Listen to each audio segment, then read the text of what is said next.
உன்னுடைய சிக்னஸ் பீரியடில் ஒரு 12 days ஹாஸ்பிட்டல் இருந்தது இல்லையா? அப்போ உன்னோட உணர்வுகள் எப்படி இருந்துச்சுமா?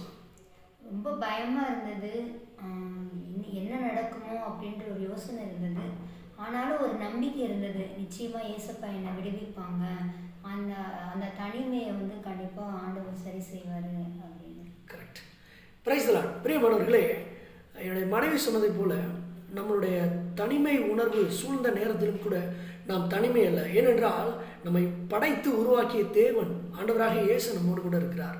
உதாரணத்திற்கு சாத்ராக், மேஷாக், ஆபேத்நேகோ இவங்கள் எல்லாரும் 3 பேரையும் பெரிய அக்னி ஜுவாலையில் போட்டிருந்தாங்க. அந்த இடத்துலும் கூட அவர்கள் 3 பேர் மட்டுமல்ல, +1, அதாவது 4 பேராக தேவன் இருந்தார். அந்த இடத்துல தேவன் கூட இறங்கி அவர்களை பாதுகாக்க அந்த இடத்துல இருந்தார். பிரியமானவர்களே, உங்களது வாழ்விலும் கூட சாத்ராக், மேஷாக், ஆபேத்நேகோ இவர்களை போல அக்னி ஜுவாலை போன்ற சூழ்நிலைகளாக இருக்கலாம், அல்லது என்னுடைய மனைவி சொன்னதை போல ஒரு மருத்துவமனையிலே அனுமதிக்கப்பட்ட ஒரு சூழ்நிலையாக இருக்கலாம், அல்லது கைவிடப்பட்ட ஒரு சூழ்நிலையாக இருக்கலாம். தனிமை நிலை உங்களை வாட்டலாம். ஆனாலும் தேவன் உங்களோடு கூட இருக்கிறார் என்பதை நீங்கள் ஒருபோதும் மறக்காதிருங்கள். எந்த தனிமையான உணர்வும், எந்த அக்னி ஜுவாலை போன்ற உணர்வும், எந்த சிங்கக்கெபி போன்ற உணர்வும் உங்களை ஒன்றும் செய்யாது, எதுவும் உன்னை சேதப்படுத்தாது என்று வேதத்தில் வசனம் இருக்கிறது.